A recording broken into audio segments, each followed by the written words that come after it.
WP Watercooler's new show, the WordPress Marketing Show. Episode number 156, Mobile WordPress Marketing Strategies. This show is made possible by our sponsors, ServerPress, ourselves on Patreon. You can go check that out, and I'll tell you about that in a little bit, as well as WP and Up. I want to say thank you very much for ServerPress for helping us out. We really appreciate it. And we're hoping that our ads for WP and Up are bringing great folks over to learn more about their organization and the cool things that they can do over there. Check out ServerPress, Maker's Desktop Server. They make local WordPress development easy. You go check them out over at serverpress.com. I do want to let you know that if you want to subscribe to our show and the things that we have going on here, as well as the other shows that we have on the network, you can go over to WPwatercooler.com/subscribe, where you can learn how to subscribe to this show as well as all the other shows on the network. So we've done all the things.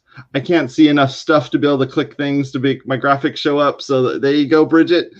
But I want to let you know that that if you're checking out our show for the first time, or if you're a long-time person that's been watching our show, hit the little like button, hit the share button, tell people about it.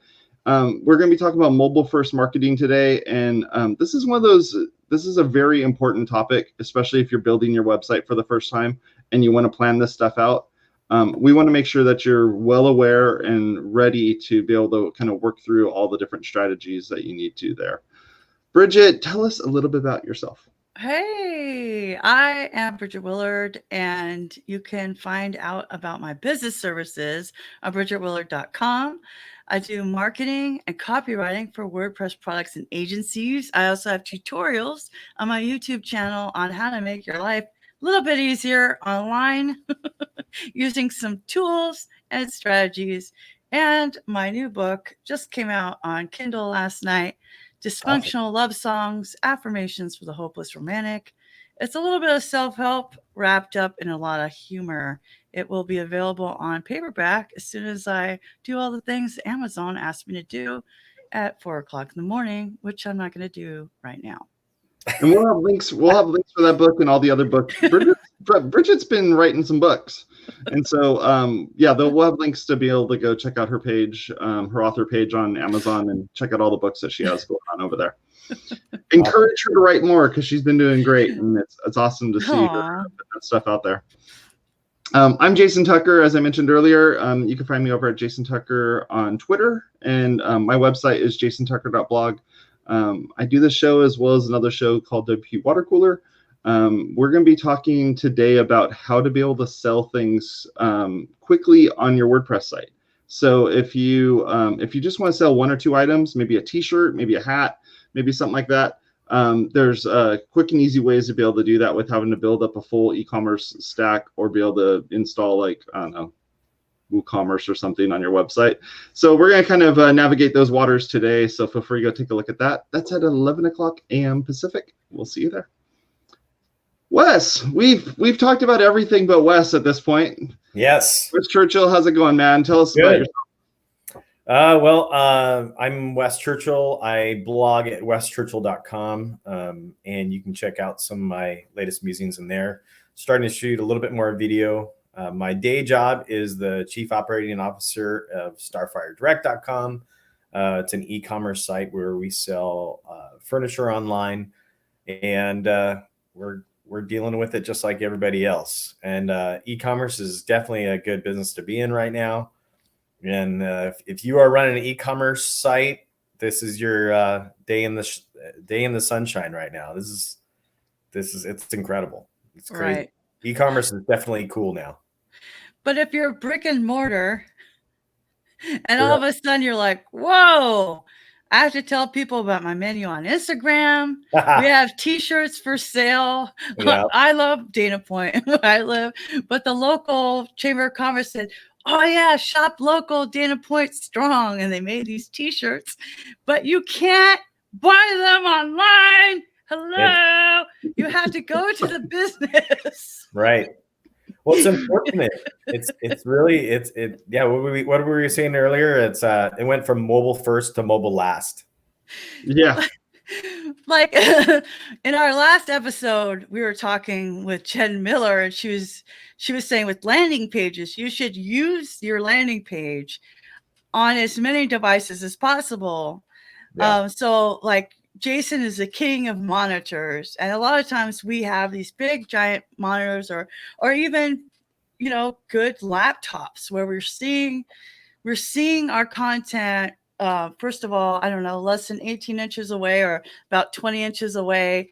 And we have our reading glasses on and we have big monitors. And then all of a sudden somebody goes to Orange County Department of Health's website, and it's not mobile first for sure. Right. Right. Wait, are you speaking from experience right now, Bridget? Is that what you're saying? I mean, there might be a reason right now for people to look at the Orange County Department of Health online. Yeah. Well, right. Opportunity everywhere. Like, it's everywhere, from government to local agencies to I just want to sell this thing. Can you talk a little bit about, for the novice, for the brick and mortar, like, oh my gosh, I'm in trouble, I need to sell a thing. How do they check what they built? Well, I think the way we've designed, I think we've done since I've been working for them, we've designed the site 3 times. And so every time we've tried to get better and better. And where we've started was just really understanding, everyone has to start to understand who their customers are first and how they shop. So if you have, I think that's the biggest mistake that people make. They think that, oh, they already know what their customer wants, or, you know, a lot of times, you know, most of our sales start actually on the phone, and we actually track that. We get most of our visitors, from about 55% of our visitors start on mobile, and that pathway to purchase is actually ends up, you know, they start on mobile and then they eventually call or they purchase through the site or on desktop. So but people are constantly viewing and perusing and shopping, right? They're like walking through the aisles and stuff on their phone first because it's easy, it's accessible. And so you really miss an opportunity if you know, like, hey, you know what, I wonder, like you were talking about a food place. I wonder if wonder what these guys have. I wonder if they have specials. I'm just going to go look them up for maybe later in the week or Taco Tuesday or whatever. And if you can't even get access to it, oh, well, on to the next one. You have that split second. So to me, the first thing is knowing who your customers are and how they shop on your site, and then accommodating them, and even ask them. That's one of the biggest breakthroughs we had was, you know, we're lucky enough to have a lot of customers that call us. So we just started asking them, you know, how you use our site, and they're more than happy to tell you. You know, they're whether they leave a review or they're having difficulties, they'll definitely share their opinion. They want to shop from you, they want to buy from you, but if you make it difficult, you're just going to piss them off.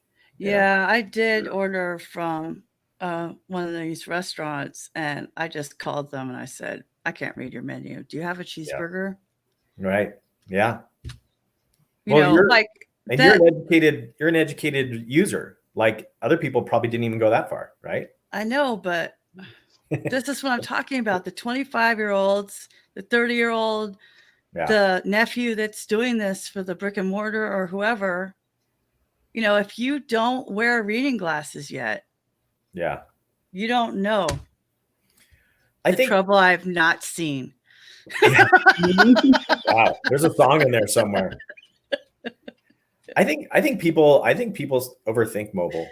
I think it's like paralysis, you know, by analysis, you know, kind of situation. People try to make it bigger than it needs to be, and they want to cram as many features as they can in there, and so it becomes, you know, a bigger conversation, and then just stuff ends up not happening, or it keeps getting put on the back burner. So, you know, then what ends up happening is like, well, we need to redesign this page. Or, well, don't forget, we need to have the pop-up ad. How are we going to show our specials? How are we going to get the customer's email address? They want to do all these things to sort of emulate that desktop experience, but on a much smaller screen. And you can't do that. You know, it has to be different. So what are the things that people should be focusing in on that make for a good mobile experience on a phone? Well, one of the things, I think it depends, depending on your, I wrote a long time ago that I said there's only 5 things that people can do on a site, right? It's call, click, read, buy, or submit. So those are the things, those are your calls to action, depending on the type of e-commerce site that you have. And so if you are trying to direct people to call, I mean, this is all stuff we know, Yeah. but sometimes it has to be reiterated or put in practical purposes. It's sort of like, if you want people to call you, then put your phone number easy and big across the top. If you want people to read, then make it easier for people to read and format your copy so that it's easy to read on your phone. These are all simple things. If you want people to send you something and submit something to you, make that process easier. Make the buttons bigger. Maybe not just a little tiny submit button. Maybe it's the width of the screen and a little bit taller, with bolder text that says submit and that doesn't shrink down to a 10-point font, on the phone. I think those types of things, and really taking a step back and making it. Some people do that because they're trying to be too artsy, or they're trying to be too creative, or they're trying to be clever. And I think that's not the time to be clever with your mobile site. I think it's really about practicality. If you want people to book an appointment or contact you in any way, you really have to make that easy. At the same time, you don't want, if you're people will scroll on a site. They're used to scrolling now. It's fine. It's totally normal.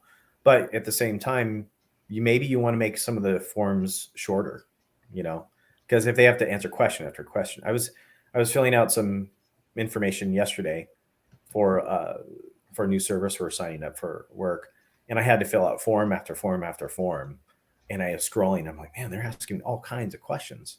And I was thinking to myself, man, if this was on my phone, I would have stopped. It was too much. So maybe you can even alter that experience. You really have to change the experience of how people are interacting with you on the phone so that it's simple, it's easy, it's understandable. Because like you said, Bridget, your eyesight's different. You're holding it at a much farther away from your face. You don't want to have to go like this just to read. And well, a lot of times, so I'm in between. So if I don't have my reading glasses on, I can't read them with these. So then I'm going like this, right? Yeah. But that's reality. Yeah. So I can't, or I have to go like this. And then, I'm like, that. So, I'm 47. That's just the way it is, And so what I feel like I'm hearing you say, and I just want to clarify this. Mm-hmm. When you're saying the mobile experience has to be different, are you saying don't just rely on the mobile responsive theme of your site and make an M dot? Yes. Well, no. Are we going back to M dot? No, I mean, I think, yeah, you're almost getting into, progressive, right? Like, so there were those sites that were basically creating different versions, basically depending on the viewport size. And I think to some extent, that's coming back a little bit more because responsive, you end up taking so much off the page or hiding, when it becomes responsive, that, even just you look at a PDP page for a product, and there's so much stuff that people are putting on there. There's all these different, they want the specs of the product, they want the reviews of the product, they want all this information for a product. And it's sort of like, well, how do I fit that on there? All the pictures, all the images, because what you're trying to do is you're trying to emulate that tactile experience that people have in the store. It's like, well, I want to know how that, if I'm buying a hat or a t-shirt, you said, how does that, is it a boxy fit? Are my sleeves going to be up to here? How does it fit on that person? Right. And there's multiple body types, right? Well, I want to see how this shirt fits. How does it look? Is it real blousy? I don't know. And so that's a lot of the things that you have to consider. And even how the hat fits. Is it too big? Is it too tall? I mean, is it, almost a top hat. I think people want more, and they're going to keep asking for more. So you have to provide all that information. And if it gets too crowded and you're pinching and zooming and moving, you're just going to frustrate the customer. So it's a challenge because it takes constant evaluation to figure out how to what your customers are looking for. We've gone through and we've removed stuff, and then all of a sudden customer complains that we don't have information, and then we put it back. Right. But we try to educate ourselves and put it back in a better way. And it's even just they talk about with the A/B testing of even add to cart buttons. I mean, for years our add to cart button was bright orange, and then people say, oh yeah, I got a 60% click-through rate by changing the color of my add to cart button. I don't know necessarily if that's true, but we changed ours to green, and now we don't have any people complaining about clicking the add to cart button. There were some people that, because it was so monochromatic, that there was so much orange already in our design, that having that orange button is part of our style colors, it just didn't stand out enough. So it was really weird. It's kind of like, you're looking for your glasses. Where are my glasses? Where are my glasses? And they're like sitting right in front of you. They're on top of your head. Yeah. And you don't see it because it's sitting there in front of you, and you're like, oh, there they are. And you're just so that's a good point though, Wes, because we're too close to it. Yeah. We, the creators, are too close, just like it's hard to proofread your own writing. Yeah. Because our brains know what we wrote. We know what we designed. So it's like those puzzles you see on Facebook where, oh, if you can read this, you're above average. No, that's just how our brain wants to fill in missing information. Yeah. That's how we're wired. So for us to proofread our own work or look at our site, ourselves on our own phones, maybe that's not the best idea. It's a good first step. Yeah. But like Michelle Kiefer was saying, you really do need to have, your cousin, your brother, your neighbor, your uncle look at it, ask them how they see it. What's your process for getting outside, not as educated people looking, Well, we definitely do a lot of times what we get feedback from everyone, and then we'll put up a testing environment, and we'll actually give it to our salespeople, because one of the things too is we use our site as a sales tool. So the site, on every product page, you'll see at the bottom there's an ID, because sometimes customers call in and they'll say, well, I'm looking on your site, I'm looking at this product, and does this product come in this configuration? And you kind of go, all right, well, what page are you on? Well, I'm on this page. And so we had so many problems with customers navigating. We created a unique ID, because every product has an item ID. So we put that at the bottom of the site so they can scroll down the site. They can tell us the item ID. We can put it in the search bar, and boom, we're on that exact page that they're seeing. So those are some ways that we've developed that people can navigate to the site easily. And so we send that around. Little things like that happened because of just feedback from sales. We really rely on our salespeople, all the people that customer face every day. And so I'm always even our morning meetings now with everyone working from home. I say, hey, we're doing morning check-ins every day at 8:30, and they're like, really? Why? It's so redundant. And I go, no, because every day there's a new customer call, and it's only 15 minutes. There's something that sales will say that, oh yeah, a customer was doing this and it didn't make sense to them. And you're going to go, perfect. That was totally worth that call. 15 minutes for that gem of information. We're going to fix the site. We're going to make it easier so really understanding what your customers want, and then making those changes accordingly. And then having everyone's going to have a different perspective from different departments. So we'll say, the e-commerce team from a product point of view, the marketing team from a marketing point of view, the CEO from a historic point of view. The CEO, he knows the business better than anybody. He'll say, well, the vendor or manufacturer wants to emphasize this about their product. So maybe we should, that's because they know, the manufacturers know what products sell the most. Right. So they're going to say, oh, well, we drop ship for this particular vendor. Well, we sell this many more, of this fire pit than this fire pit. Okay, well, great. Why are people buying that one over this other one? Well, then put that in the description.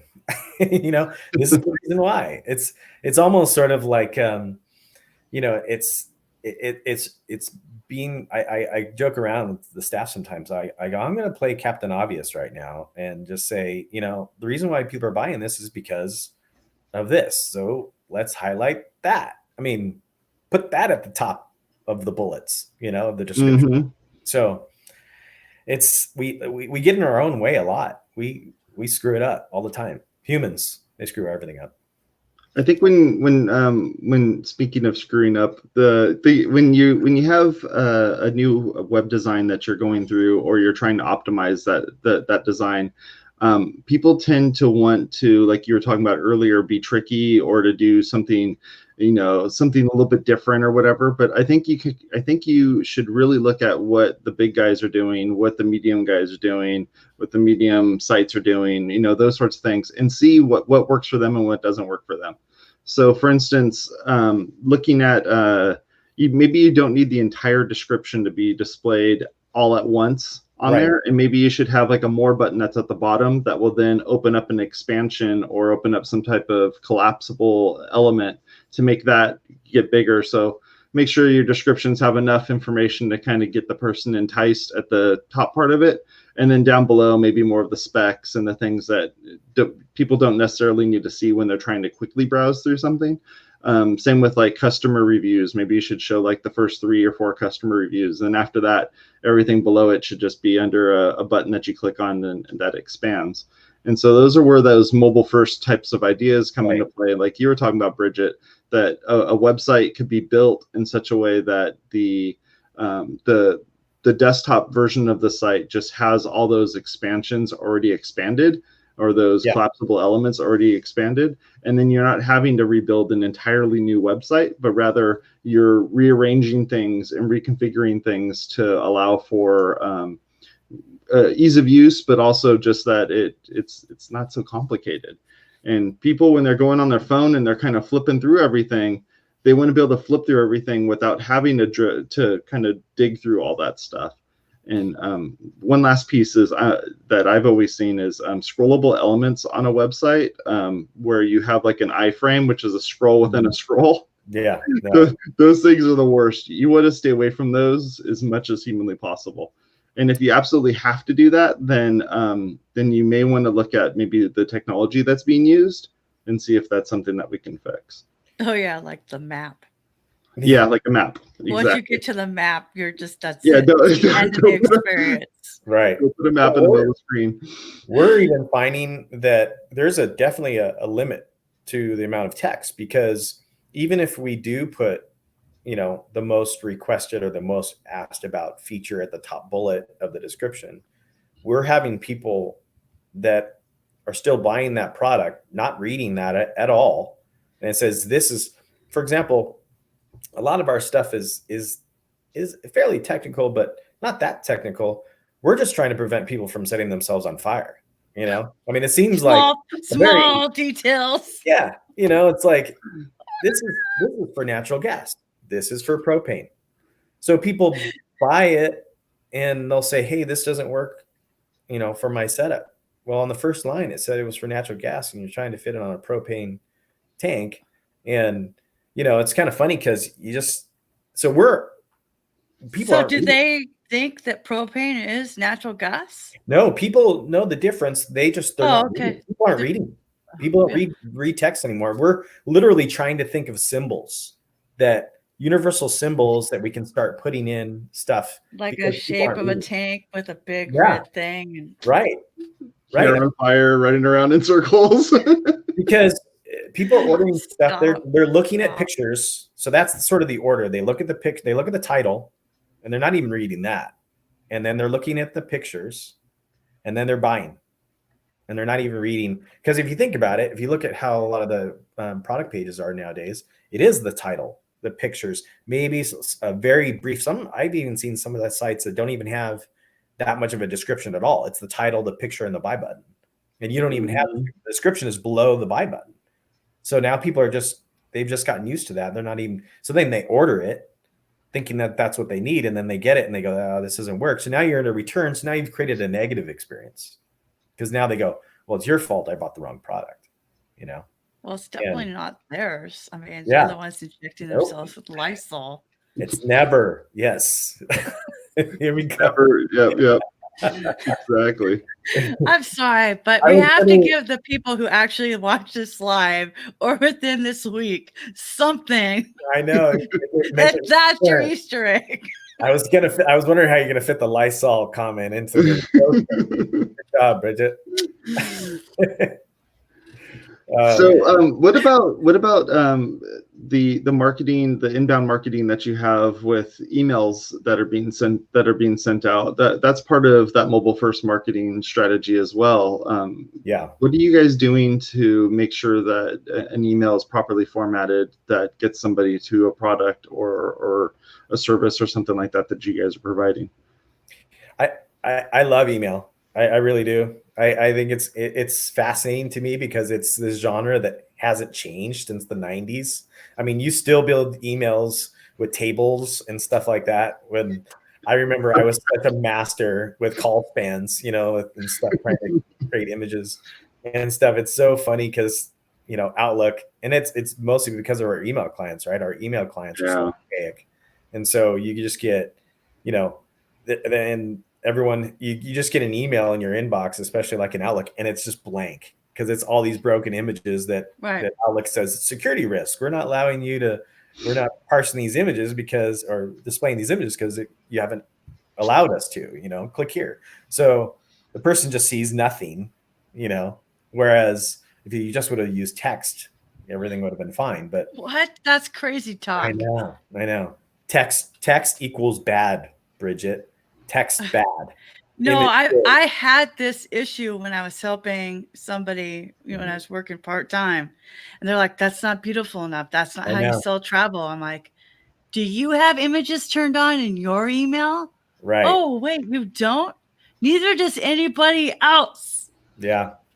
Well, you know what? It's funny because we've had to do that. We use it's gotten a little bit better with CSS. I mean, so our emails work really good for us. And, with email, you also have to, it's counterintuitive, right? Because you think the more you send to the wider audience, the better your return will be. And it's the exact opposite. It's the smaller segmented audiences that really bring in that are your fans. And they're the ones, and now you can segment buyers based upon what they purchased. So it's just, you're sending out lists to a kabillion different segments, and that's the way it should be, instead of this one big massive, to your email list, which will probably just end up getting you blacklisted if you just keep doing that. So, so for us, it's being short and concise, and keep it varied. You're not going to hit a home run every email, but with any of those emails we send out, it's all about consistency, seasonality, sending out the information that people are going to want for that season. And almost every business has some sort of seasonality component about what people are thinking about at that time of the year. So you need to address those.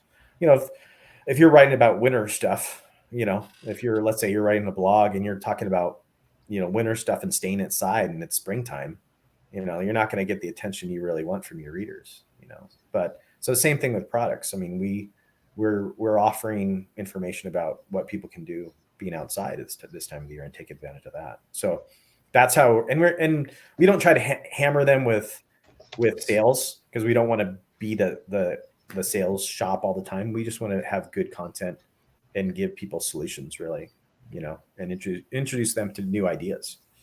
So that's what we use. Cool. Yeah. Well, I want to transition real quick into something that we want you to love as well. And that's our Patreon account. We recently launched a Patreon account. Bridget says we soft opened it. I like that. We definitely soft opened that Patreon account and got got our set everything up so that way our patrons are able to kind of take a look at what we have to offer and what things we have going on.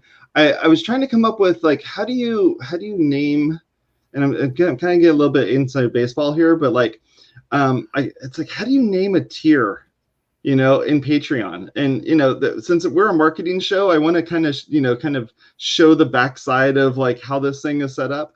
It's like, how do you name a tier for something called WP Watercooler?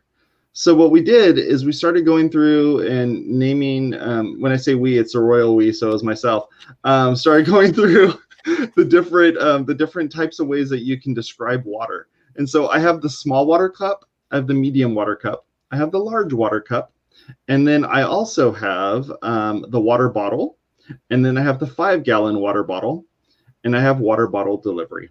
So I want to let you know that for $5 a month, you can become a small water cup, and all the way up to $75 a month being a 5-gallon water bottle. Or if you're someone who wants to do one of our ads, you can check that out as well for $200 a month, and you could be a water bottle delivery. So kind of playing around with this a little bit and seeing how this would work. Each tier has different kind of cool things that we're able to do for you. If you're wanting to be mentioned, we can add you at the in title card so you could be mentioned at the end of the show.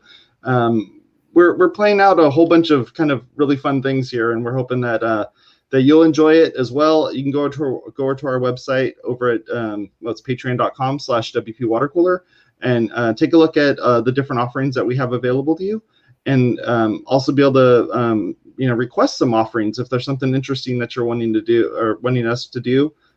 We definitely do that as well. I will say, just to kind of highlight one of them, for the $75 a month tier, Bridget and I will actually review your website in a recorded video, and we'll send it back to you privately with our candid thoughts.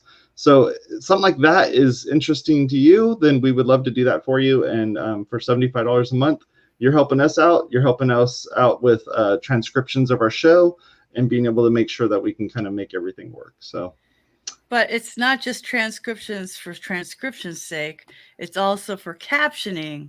Yes. Which makes our shows accessible to a wider audience for the deaf and hard of hearing community.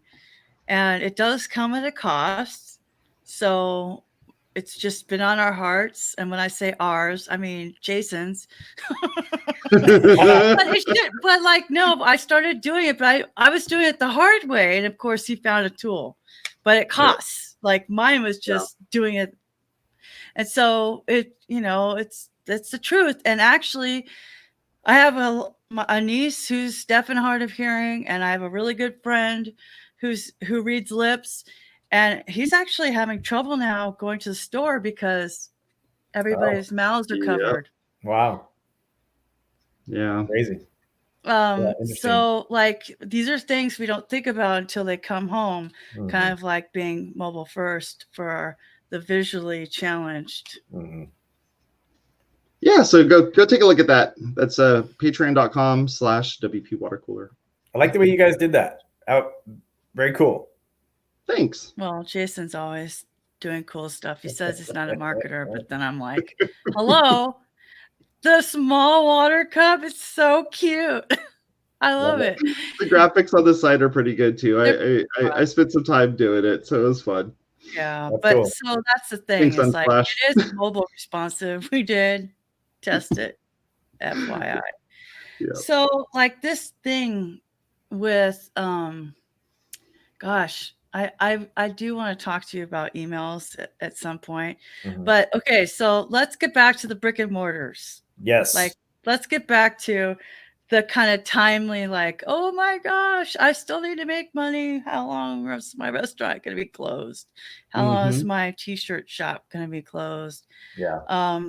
Even the spa I go to for massages, they have skincare products. They just went Shopify, that was easy for them. Right. Like what are some of the options for these people who are like, oh, I need some revenue? I think, my wife has a hair salon, and so she, obviously she can't work, and we're even wondering how it's going to be in the future, because she was looking at some of the guidelines for how these hair salons will reopen.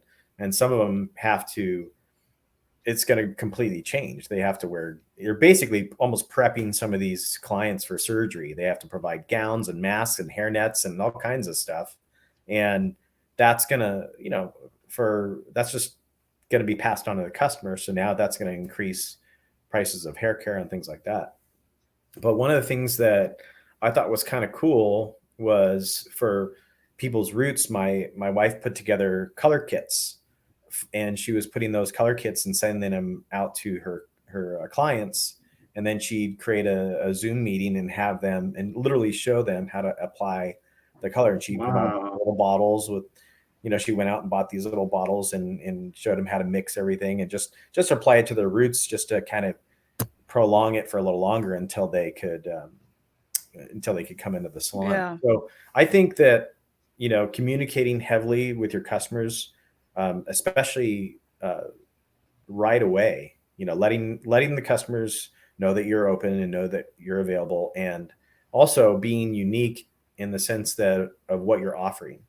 I think, just kind of like how the office, the remote isn't the office, and understanding, I think Basecamp and Rework, they always talk about this, is the problems come when people try to simulate the office. Because it's not the office. So why are you operating as such? And so I think that if you have a brick and mortar that's trying to keep the same thing going and saying, oh, we're still our brick and mortar store, So one of the things that we're doing is that we're really trying to promote, because we do have a small showroom, and a lot of old school companies, manufacturers, will require you to have a showroom to carry their product, even if you're drop shipping, which is really weird. And I've seen that across the board in several industries, because they just want to make sure you're a real company. But I think that's going to probably change quite a bit now. One of the things that you can do in those instances, and maybe satisfy the requirement for some of these manufacturers, would be to say, just offer in-store pickup. So you could say, hey, we're doing our version of takeout, so if you want us to come by here and pick the product up, and we'll prepare it for you, and that way you can have that face-to-face if you want to do that.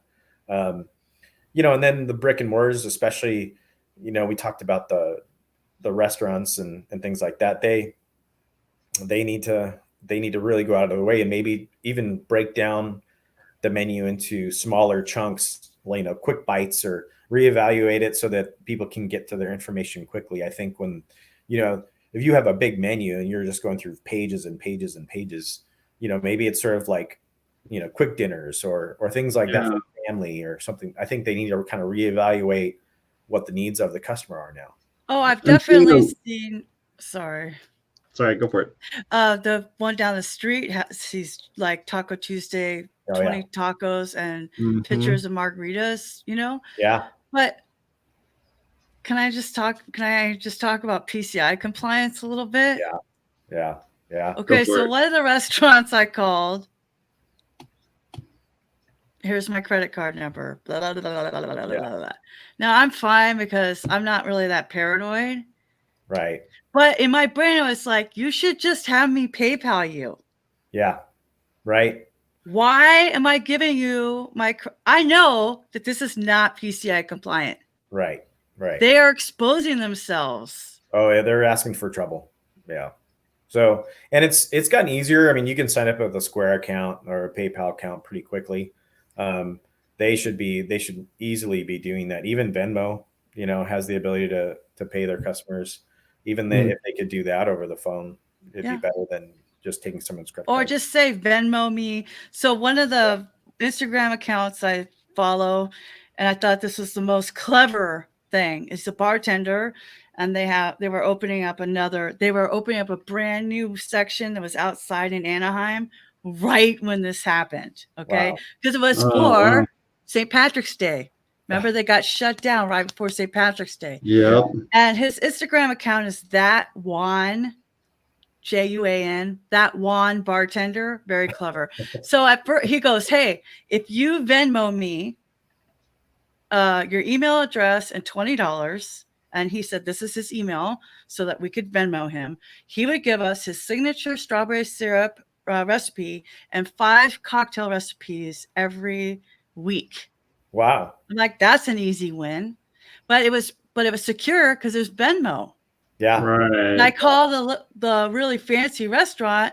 They're like, well, you could give us the I'm not going to call them out, but Yeah. you could give us your credit card over the phone, or when you come. And then I'm like, we're all touching it. You go through McDonald's, they have their gloves on and they're touching it and they're giving it back to you, but they're not changing their gloves. Okay, I'm not that paranoid, even though I have an autoimmune disease, because I know for me, I need to be exposed to this kind of stuff.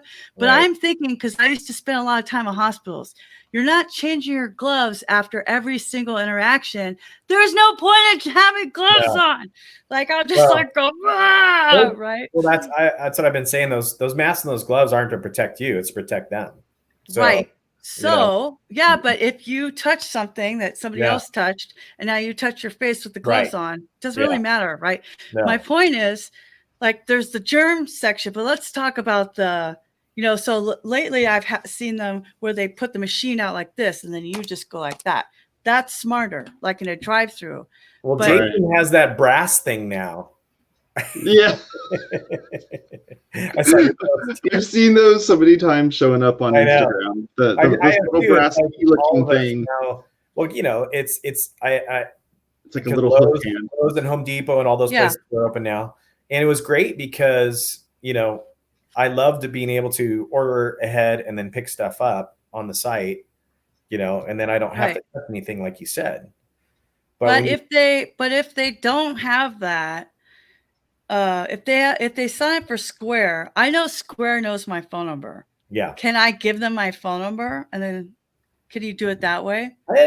You know what? My wife uses Square every day, and so I haven't used Square. I know there's some restaurants that, you just, even like I said, when I ordered pizza the other day, I used the Slice, the business listing, and went on.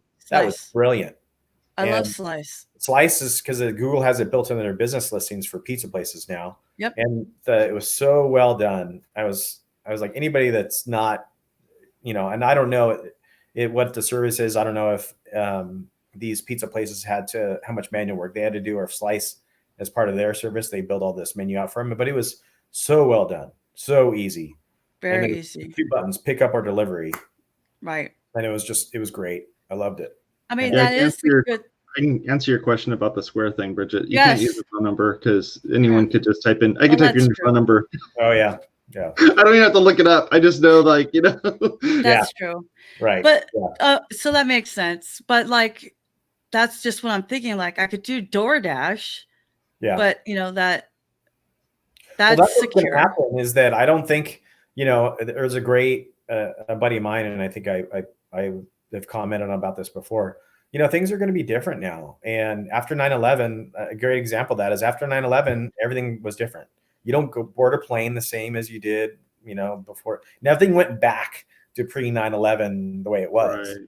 Everything, there was certain things that just changed. And so there are things that are going to change after this. And if you're not a company that's willing to take the time and invest, you will go out of business. People want certain assurances. And if they feel that you're not, even the little simple things like that, it's like, you're making me touch this keypad that everybody touched before me.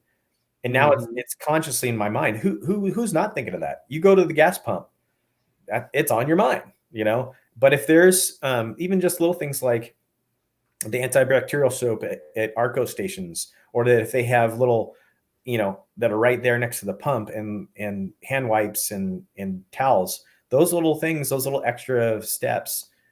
Where do you think I'm going to go get my gas next time? And so I think, and those are little small steps. You may give a little bit more away for every sale, but the Slice thing, I ordered it and walked up and I got my stuff and I didn't have to touch anything, or I just said, "Hi, order for Wes." And they go, "Okay, here you go." And then I just took it. It's great. Should be like that. So, and mobile payments, man, mobile payments are going to go through the roof, right? I mean, even I've heard of even people trying to pay with cash, and people are looking at cash going, "Nah, can you pay me with your phone?" Or, and you're like, wow. And so even having cash isn't going to be cool anymore, you know? I think it's hilarious in a lot of ways because I've known this for years. Living with an autoimmune disease, I'm Yeah. like, welcome to my life, everyone. Yeah. But this is the tool or tip of the week time, and I am wearing orange today. We're going to talk about WP and Up. They are an organization that supports positive mental health in the remote work community. The team behind WP and Up come from a place of experience. We understand the challenges, the extremes, highs, and the extreme lows of running WordPress focused businesses because we are WordPress business owners ourselves. We understand the potential for isolation, loneliness, anxiety, depression, because we've experienced it and had it firsthand. You can find out more at WPandup.org, actually. And you can be it's fine. You can donate to them and whatever.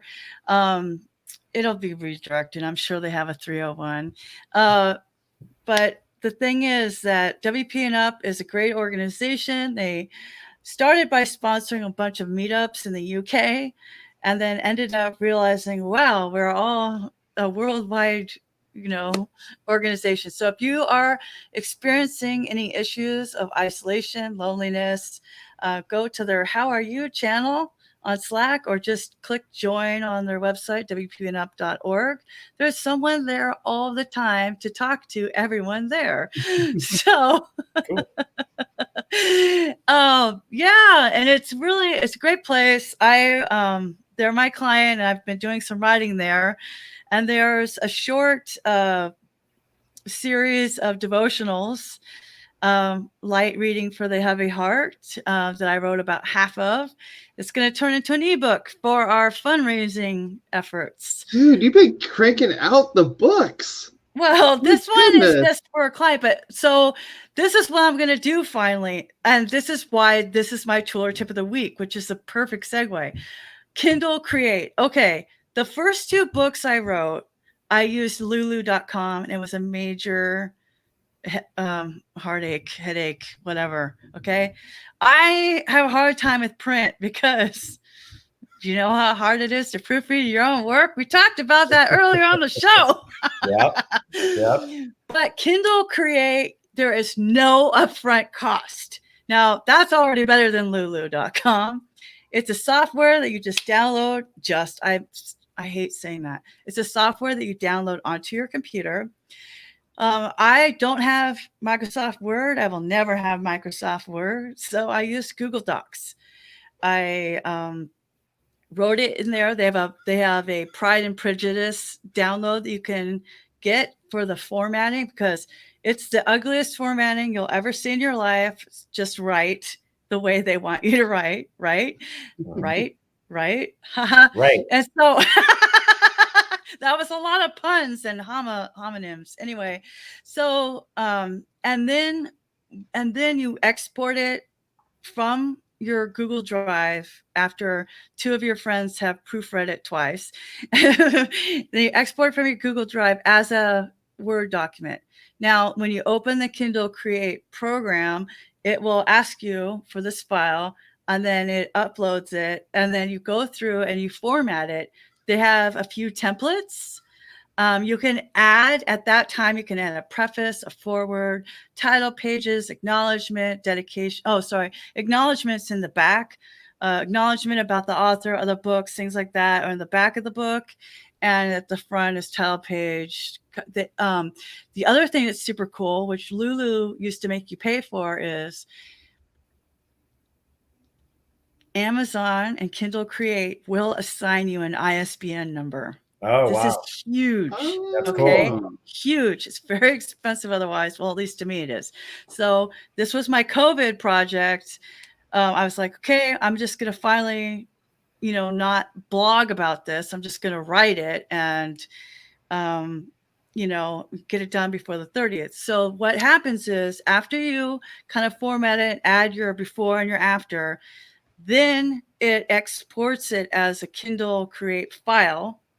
And then you upload it, and then you do all the things like design your cover, blah, blah, blah, blah, blah, blah, blah. Right. And then I used Unsplash for the images, but they have an image gallery, or you could do it like, so our friend Chris Badgett did it this way. He did a book a day, and it was like this, but I wanted my book to be smaller. So I picked this one. So on the Kindle, it really doesn't matter.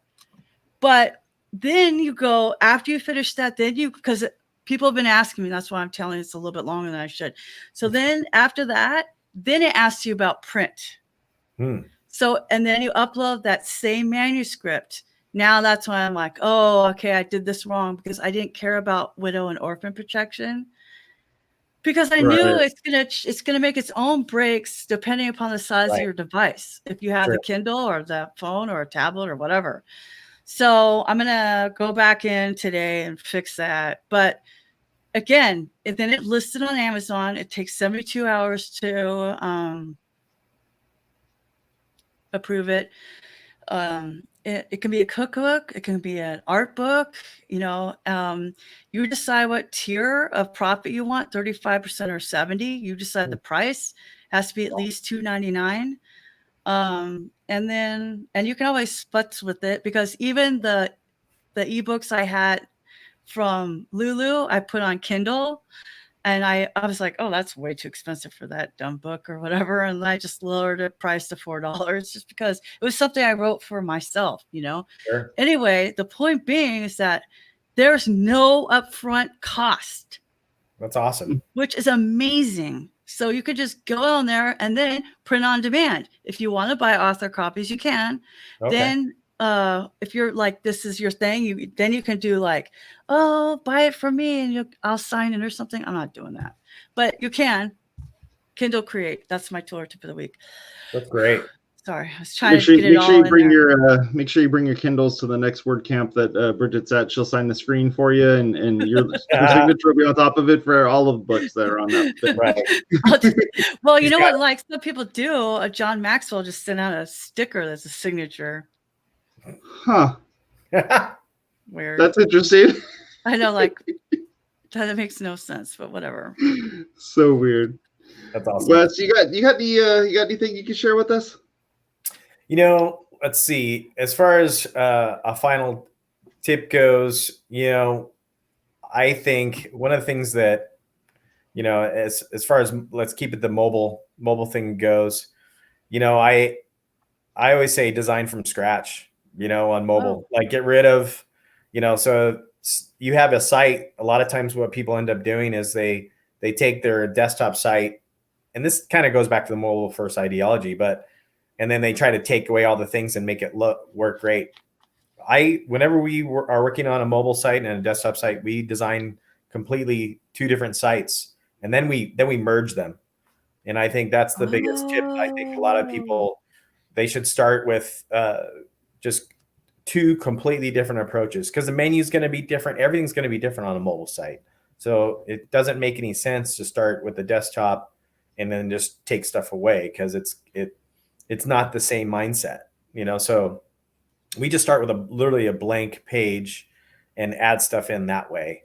And then what we do is we say, okay, well, what's missing? And then we go back to the desktop site and go, oh yeah, we forgot this. Okay, how are we going to emulate that on the, or do we need to have that? So those are the things that and we actually treat our mobile site and our desktop site as individual sites per se. So if we revamp stuff on the desktop site, you will make it responsive and things like that. But we're actually right up now, we're actually going to do a full-blown mobile audit and just completely redo our mobile experience. Even though we always keep it up, but every 2 years we go back through and we completely redo it and rewrite it, rebuild it. So that's what we're slated for this year. So, but I think starting from scratch on mobile is the way to go, because you get kind of a new opportunity and you're not influenced by the desktop site, that's I think the problem that a lot of people have. What about you, Jason? You're on mute. Okay. Can you guys hear me? Yeah. Okay, Yeah. good. I'm just going to tell you, and then I can't hear anything that you're saying. I don't know what happened, but something's going on. Oh, I'll let you know about my tool tip of the week is this is super funny that I'm going and doing this and explaining this. So the tour tip of the week is a piece of software that I've been playing around with for a little while. We've been having some issues at the church that I work at, where we're having to figure out great ways of getting people to actually be able to use webcams at their desks. So we're in this weird situation where we're about ready to get started in kind of migrating everybody from a desktop computer to a laptop. Yeah. And desktop computers typically don't come with webcams, and they typically don't come with a microphone. Right. And they most likely don't even have speakers. So if you work in an environment where they don't want you to use speakers, then you're not going to have a speaker either. So I've been kind of digging through different solutions to be able to pull this off. And since I work for a nonprofit, our idea is to try to make sure that the amount of money that we're spending on things is the least amount that that we can spend. Be very understanding of the types of money that we're spending and everything like that. So I'm trying to look for software that will kind of do this for me. And I don't know. I love trying to come up with clever little weird ways of making this happen. So there's a company called Kioni, and that's Kinoni. And I'm probably saying it wrong, but I can't hear what you're going to say to me, so you can't correct me. So that's pretty awesome. So the companies that called that, and they make a software called Epoch Cam, EPOC Cam. And what Epoch Cam does is it makes it so that you can use your mobile device as the camera. And so what it does is it installs software, and it's funny because I was trying to finish the installation of the software, which is what kicked me out of the audio, because it's like, hey, hit reboot, and then it'll, and it's like, I don't want to reboot my computer, and I thought I had the software installed. Anyhow, so what this thing does is you run the software on your phone, you run the software on the computer, and then if you want, and this is optional, you can also plug the phone into the computer, so that way it's using a direct connection to do this. It also works over Wi-Fi, so you can do that too. And I'm going to show you real quick as a screen share their webpage. Now, their webpage does not show.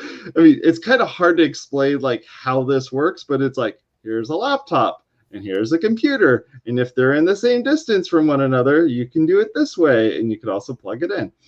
But the feature list I can kind of run through real fast. So you can use a front camera, you can use the back camera, you can use on a Wi-Fi connection, you can use on a USB connection if you're on an iPhone or an iPad, and this does work on an iPad as well. You can use the microphone if you have the Pro version. You can do pinch to zoom, manual focus, flashlight, HDR video, dual cam zoom, adjustable video quality. You can put a watermark on the bottom of it.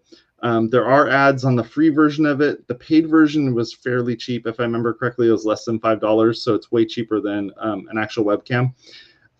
They recently updated it so that it allows you to be able to use it through Zoom. So if you want to have the green screen thing, which is like, apparently that's like the only way that you can actually do Zoom calls now, is if you don't have a green screen in the background, then people freak out. But it does do green screen. The limitation is that it's only 640 by 480 video resolution, which is kind of crappy, but it's as good as you can do with it. They were showing some different issues on whether or not it works on a Windows computer or a Mac computer. A lot of the computers that I have at my work are Windows computers, so we're okay with having it not work on a Mac. And if you're on a Mac, you already have a camera anyhow, most likely, so it's kind of a moot point. So so you can do all of that and use this. If you're looking for a good solution to kind of bridge that gap, or if you have a really old, I had one laying around here, but a really old USB camera that just really sucks and makes you look awful, you have the best camera that you can ever carry in your pocket with you, which is your iPhone or Android device. Give that a shot and check it out, see how that works. Go check them out. That's epochcam.com. Wes, I can't hear you, so I'm just gonna tell you, thank you very much for coming and hanging out with us. We really appreciate it. Bridget, thank you for coming and hanging out with me as well. We always have a good time on this show. I want to let you know, go over to our website over at WPwatercooler.com/subscribe to learn how to subscribe to this content and all the other stuff that we have going on here. We have a lot of fun over on our shows, and this is a great way for you to be able to kind of follow along with us. And that's about it. Thank you very much, folks. Talk to y'all later. Thanks, guys. Talk to you later.